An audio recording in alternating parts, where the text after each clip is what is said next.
Nag-abot-abot ang donasyon alang sa mga nasunugan sa barangay Pusok, Lapu-Lapu City. Labi na nga nagkaduol ang Pasko. Ipanghinaot ang pagpaambit sa gasa ngadto sa mga labing nagkinahanglan. Anang report ni Nico Serino. Ilawom sa Marcelo Fernan Bridge nga usa sa mga evacuation centers alang sa mga fire victims, gihimo ang pag-apod-apod sa mga hinabang. Ang GMA Kapuso Foundation mihatag og relief packs alang sa mga residente nga nabiktima sa sunog. Kaabag ang taga Naval Forces Central ug kapulisan aron mahatod ug mahatag ang mga ayuda. Kapin sa 1,300 ka mga pamilya ang nahatagan. Lagi pong handa ang Philippine Navy sa pagtulong lalo na sa mga panahon na ganito. Napakarami pong pamilya na naapektuhan nitong sunog na ito, lalong-lalo ngayon, kawawa sila, magpapasko pa naman po.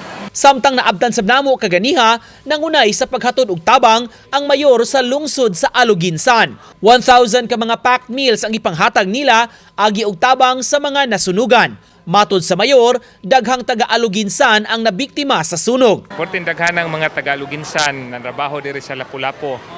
Nagpahibaw na ko dito nga mayor nasunugan may mga imigtabang dili lalim ang masunugan labi na gyud karon nga Pasko sa ginagmay natong tabang hinaot ko nga mapaabot sa atong mga igsuon diri sa Lapu-Lapu nga ma-feel nila ang Pasko nga naagyoy tawo nga mga tawo nga nagpakabana. Ang donations, the outpour of support from everywhere all around the Philippines, daghan kayo may nadawat, so we're very blessed to have so many people supporting the fire victims.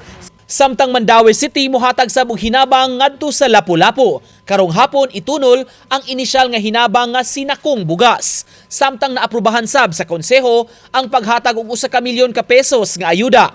Sa miaging tuig, dihang nahitabo ang halapad nga sunog sa Look, Mandaue, mitabang usab si Mayor Ahong Chan ug taga Lapu-Lapu. Atong tabangan kay hilabing lisura gyud makakita ta nga panahon sa Pasko nasunugan ang uban wa gyud din tayo na bit-bit no way nada so kani high time mao ni tinud-an ning Pasko kung kita manghatag sa atong mga kaigsunan. Uban ni Marlon Melgazo, Nico Sereno, Balitang Bisdak.